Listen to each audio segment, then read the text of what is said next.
It's just about closing time at this auto repair business in Johnson City, Tennessee. If you're an owner, you've been in business for a long time, you're not looking for bad things to happen. It's kind of like your house. You feel safe in it. 38 years in the business for Tim Rodifer. And on this day, he is working on this truck parked outside his shop.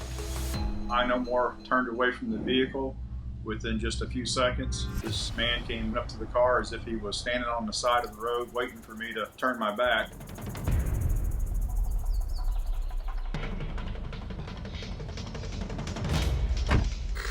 When I noticed the guy getting in it, and that's when I instantly turned around, ran out the car.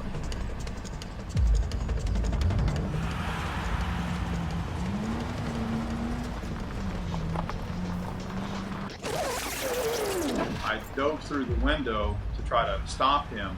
It wasn't in my mind that he was trying to take the vehicle. I thought maybe he was trying to take something out of the car, but it just seems like I got caught up in the moment of him putting in reverse and squalling the tires and dragging me through the parking lot. My wife comes out. She's obviously scared seeing me being dragged through the parking lot.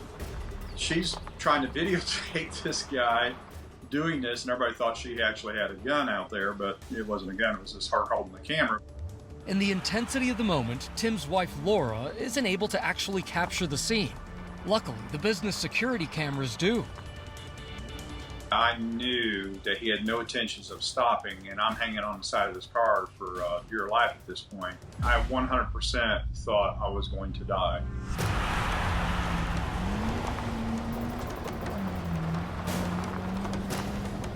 If I would have stayed on that vehicle, I knew that I was going to be crushed by an oncoming car. When I let go of that right hand, I come falling off the car, and then the back tire caught my hip, and it just flipped me like a rag doll several times down the hill.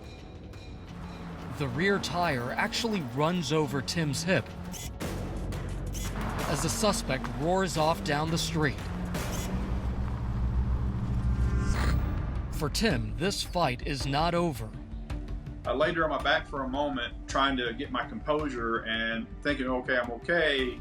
And then I get up and start thinking in my mind, I'm going to chase this guy down.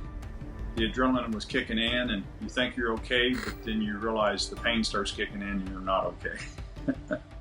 And I end up collapsing back down on the ground. Tim's wife Laura rushes to his side.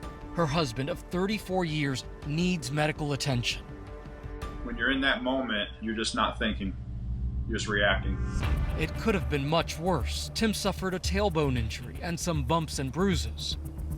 Looking back, it wasn't a great idea. When you go through something like this, the only thing that's really important is the support you get from your family. Special support came from Tim's daughter, Olivia, who posted this security video on Facebook. An hour later, the suspect was identified. It was like we knew before, I think the police did, who he actually was. Police arrested Cody Smith. He was charged with auto theft and assault. All charges are pending due to additional unrelated cases involving the defendant. You never fully understand why people do the things they do. Maybe he just needed to have better influence in his life. But at the end of the day, I'm still going to try to do the right thing and be respectful to people and treat people the way I want to be treated. I believe I'm still the same person, just a little bit more cautious, I guess.